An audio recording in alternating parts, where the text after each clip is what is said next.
السلام علیکم ورحمۃ اللہ وبرکاتہ۔ دوستو، اعتکاف کے فضائل و مسائل آج کی اس ایک چھوٹی سی ویڈیو میں آپ کو میں بتانے کی کوشش کروں گا، کیونکہ آج 21واں رمضان المبارک ہے اور آپ کو پتہ ہوگا کہ جب 20 رمضان گزر جاتے ہیں تو آخری عشرے میں اعتکاف کرنا پڑتا ہے۔ آخری رمضان کے 10 دن جو ہے اعتکاف کرتے ہیں، مسجد میں لوگ اعتکاف میں بیٹھتے ہیں۔ تو اعتکاف کے کیا مسائل ہیں، اعتکاف میں کب بیٹھے، اعتکاف کی فضیلت کیا ہے، آقا کریم کی احادیث کریمہ سے آپ کو میں سمجھانے کی کوشش کروں گا۔ دوستو، سب سے پہلے دیکھیں کہ اعتکاف کہتے ہیں کہ اللہ کے واسطے مسجد میں ٹھہرنے کو اعتکاف کہتے ہیں، یہ اعتکاف کا معنی ہوا۔ لیکن اعتکاف کی 3 قسمیں ہیں۔ نمبر 1 اعتکاف واجب، نمبر 2 اعتکاف سنت مؤکدہ، نمبر 3 اعتکاف مستحب۔ اب ان تینوں کی تعریف کیا ہے آپ کو میں سمجھاؤں۔ دیکھیں، سب سے پہلے اعتکاف واجب۔ اعتکاف واجب کہتے ہیں یعنی کسی نے نظر مانی، کسی نے منت مانی کہ میرا اگر فلاں کام ہو جائے گا تو میں مسجد میں اتنے دنوں کا اعتکاف کروں گا، تو یہ اعتکاف واجب ہے، اس کو اعتکاف کرنا واجب ہے، ضروری ہے۔ اب اس اعتکاف کے لیے روزہ شرط ہے یا نہیں، تو اس اعتکاف کے لیے روزہ شرط ہے، اعتکاف واجب کے لیے۔ نمبر 2 اعتکاف سنت مؤکدہ، یہ جو ہے رمضان المبارک کے آخری 10 دنوں میں، آخری عشرے میں جو ہم اعتکاف کرتے ہیں اس کو اعتکاف سنت مؤکدہ کہتے ہیں، اور اس اعتکاف میں بھی روزہ رکھنا شرط ہے۔ نمبر 3 اعتکاف مستحب۔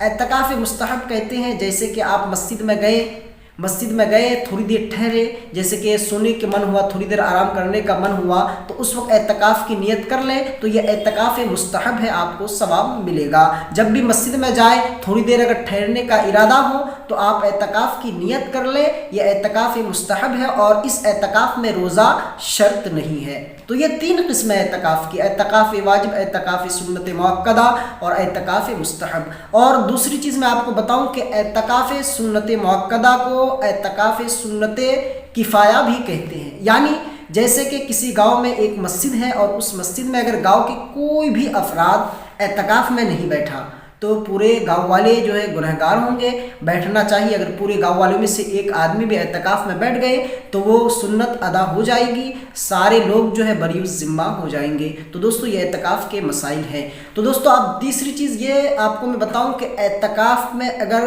کوئی آدمی بیٹھ گیا، معتکف کے لیے یہ جائز نہیں ہے کہ وہ بلا عذر شرعی کے بغیر مسجد سے نکلنا منع ہے، اجازت نہیں ہے۔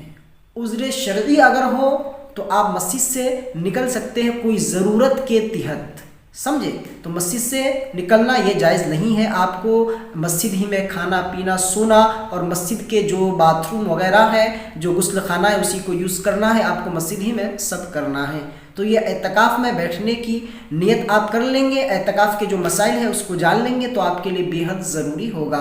تو دوستو، اعتکاف کرنے کی بہت بڑی فضیلت ہے۔ ہمارے آقا صلی اللہ علیہ وسلم اپنی زندگی میں ہر سال اعتکاف فرمایا کرتے تھے۔ ایک مرتبہ کسی جنگ کے شرکت کی بنا پر اعتکاف چھوٹ گیا تھا تو آخری اس کے اگلے سال آپ 20 دن کا اعتکاف فرمائے تھے صلی اللہ تعالیٰ علیہ وسلم۔ تو دوستو، امید کرتا ہوں کہ یہ باتیں آپ کو سمجھ آ گئی ہوگی، اپنے دوستوں کے ساتھ شیئر کریں۔ السلام علیکم ورحمۃ اللہ وبرکاتہ۔